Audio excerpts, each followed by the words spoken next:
In the orange there. Brown.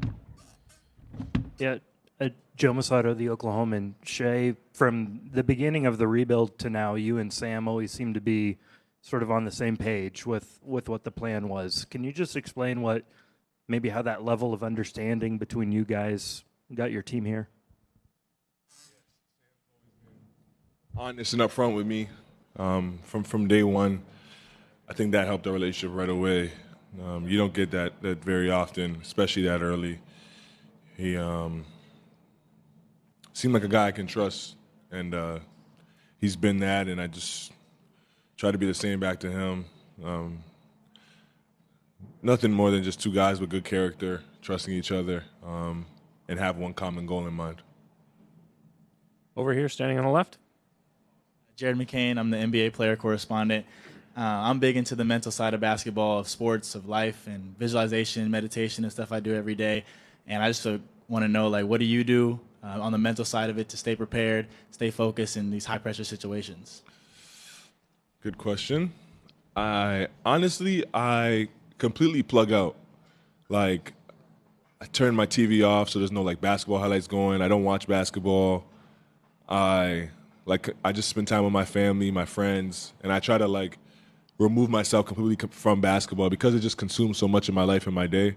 And then when it's time to plug back into it, I'm eager to get back into it. I missed it. So yeah, I just try to find a balance of plugging it in and out of it. Over in the right, second row. Shai, Tim Reynolds with the AP. You guys have obviously handled your business very professionally this year, but you also have a lot of fun. The way you guys play for one another. Do you think it's going to be difficult to keep that sense of fun, even though you're now playing for the title? It's the finals. It's the big stage. How will you guys stay true to who you are in this huge environment? Yeah, I don't think we have a choice.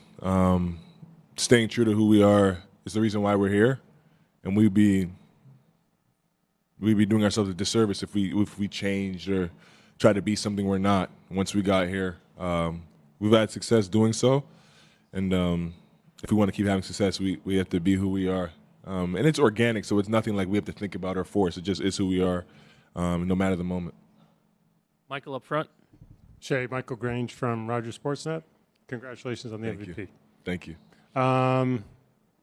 There's four of you guys here this week. Yourself, Lou, Andrew, Ben, and maybe just briefly what it kind of says about Canadian basketball, what it's going to be like battling against, friends, teammates, and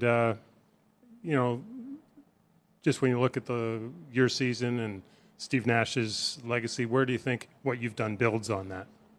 Sorry, Mike. The first question was just what it's like going to be battling against yes. and with friends at a stage like this. Yeah, it'll be fun. Like you said, playing with those guys. I played against Andrew when I was 9 years old. It's been an amazing journey, and to see him having success, my own success, obviously Lou's success, Ben's success, it's special. It's hard to even wrap your head around just kids that, there's so many kids that played in the same games that we played, and for us to make it to this stage is a testament to our hard work, our character, the people around us that help us get here, and it's been a blessing. It's been super fun. And then what did you say about Steve? On the follow-up, I know he's been a real supporter of yours. We're not going to get into a GOAT debate, but what would it mean to take it to a next level, to win a title, and on top of an MVP season? Yeah, it would be amazing. Steve, obviously, just a pioneer for Canadian basketball. He started the whole thing, I guess you can say, from the way he plays to the way he carries himself to his approach to the game. I learned so much from Steve, from being a 17-year-old kid in 2 weeks of time, that helped me get here for sure. So the things he's done with Canada basketball in a whole and just push the culture forward has been amazing. And then to win a title on top of everything that's happened this year would be special. I've said this so many times, but I don't play for the individual stuff. I don't play for anything else besides winning, and I never have my whole life. When when I was 9 years old, I played to win an OBA championship. When I was 20 years old, I played to win an SEC championship, and now I'm 26 and want to win an NBA championship. Like, it's always about winning for me. On your left over here, Joel. Joel Lorenzi with the Oklahoma. Shai, you told us after Game 7 of the Denver series that you had been nervous in the day or two leading up to it. What are you sort of feeling as the series approaches, and how difficult is it to, as you say, sort of plug in and plug out this week? Yeah, it's been a little bit different in that situation.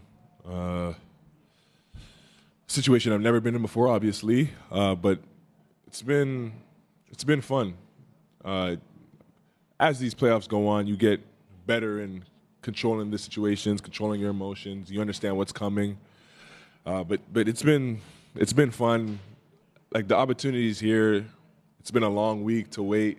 Feels like the days have gone slow, but yeah, I figured out how to navigate through all the emotions and the nerves and the waiting process, which is just plug into my loved ones. Try to not think about it so much, stress about it so much, and just enjoy life and stay in the moment.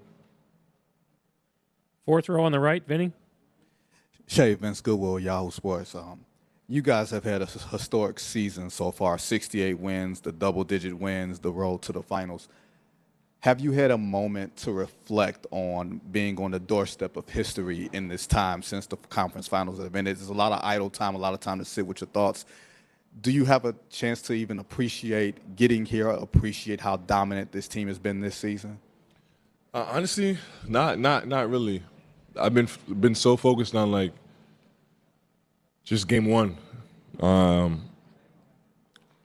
trying to be the best version of myself for this group, and try to make sure that we're clicking on all cylinders on the biggest stage of our careers has been the front of my mind and all I've been really worried about when I do worry about basketball.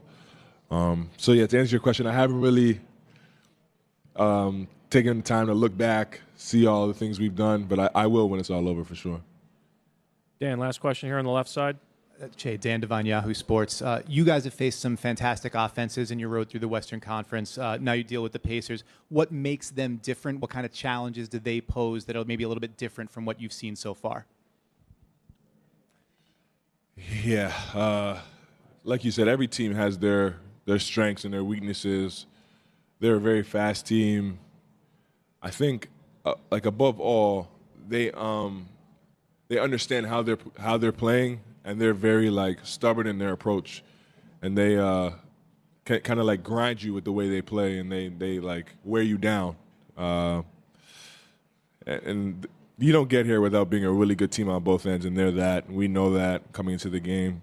But yeah, they're very they know their identity and they stick to it no matter what. Thank you. Thank you.